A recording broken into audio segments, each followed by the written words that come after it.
Ross wanted a small pool, like a splash pad, where her grandkids could play. She paid the owner of Jefe LLC $2,000 up front. 2.5 months later, Ross says the project's incomplete and the contractor is refusing to communicate. I feel like, I've just been had. Instead of stepping into a refreshing pool, Dolores Ross walks across gravel. And it's still not level. In April, she hired Sean Gassaway, owner of Jefe LLC, to put in a concrete slab that's 4 inches deep. Gassaway told Fox 4 he planned to finish the job 2 weeks later, but in a phone call with us, he claimed the rain was too hectic. After 10 weeks of work, he might have been here 10 times. There are only 4 boards and some rebar to show. Ross says he even wanted to pour concrete where there's clearly a hole between the wood and the ground. She worried that would have made the wet concrete spread outside the splash pad. To the point I just don't trust him. I don't want him around here. Here's the invoice. They agreed on $2,000 up front. 5 weeks in, Ross says he asked for another $800, blaming gas prices and increased supply costs. I gave him $800. He has not been back since. But he has called and asked Ross for more money. In a phone call with Fox 4, Gassaway confirmed that he used some of her money to pay workers for a different job. We've given the owner nearly 2 weeks to talk with us. Tuesday, he blocked communication with Fox 4, similar to Ross. Just for the irritation. And he had me so upset yesterday, my back just spasmed. And it's just ridiculous, And then he says, I don't want to deal with you anymore. You have your attorney contact me. This 77-year-old left staring at a mess that'll cost $2,300 to clean up. Ross says Gassaway damaged tree roots and her new $8,000 driveway with a machine known as a dingo. While scooping up gravel, she says he went under the pavement and lifted it. And then he piled gravel on top of it so nobody would see it. Gassaway denies it. He also told Fox 4 he wanted to work out a deal with Ross. She gave him till Monday to pay her back, and crickets. He would not really respond. He didn't say, no, I won't do it, but it never happened. Because I asked him several times, are you going to refund the $800? Now she plans to take him to court. I just want my money back. Several reputable contractors we talked to said this sounds like a scam. But Gassaway said he's no scammer, just a small business owner trying to make ends meet. Just hope he doesn't continue to do this to other people because it's not right. Ross has since found a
wall that has staggered stones. But as you can see, that did not happen. And now it's going to be an expensive fix. You can see they're glued together. There's just all of this glue. These are all glued on. Every topper stone is glued on. Christine Bradfield hired Hefe LLC to repair this large retaining wall, plus 3 more smaller ones around a tree, flower bed, and side of the house. Bradfield had special concrete blocks for owner Sean Gassaway to use. They agreed on $1,650 and signed on the dotted line. The project went, I believe, very well. And what I want is a magic wand to be able to go back in time and just be where we were before we hired him. After 3 days of work that Bradfield says she was initially told would take 1, there are blocks buried under the ground and others unnecessarily cut or broken. And in this Ring doorbell footage, you can hear Gassaway say, "I built the wall wrong." That's something that I didn't say or didn't see. So that's kind of like, her story against my story. With $1,200 already on the line, Bradfield called in a different contractor for a second opinion. That contractor said it would now take $11,000 to undo the damage Gassaway caused. Including installation would be $16,000. Gassaway tells us he tried to fix it, but Bradfield told him not to come back.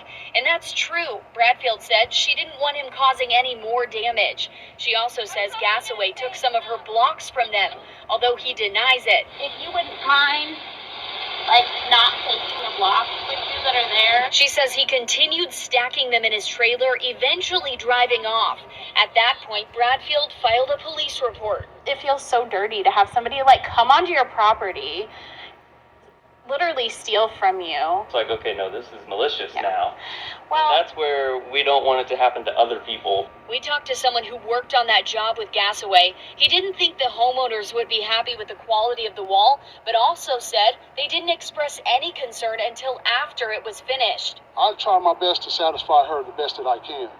But when you don't pay me for my labor or try to even come to some type of agreement, what am I left to do? I don't have time to sit up here and just wait on something else. I got a family to feed, so I got to keep on working. The Bradfields just wanted their $1,200 back. Now they plan to take Gassaway to small claims court for all the damages. Reagan Porter, Fox 4, working for you.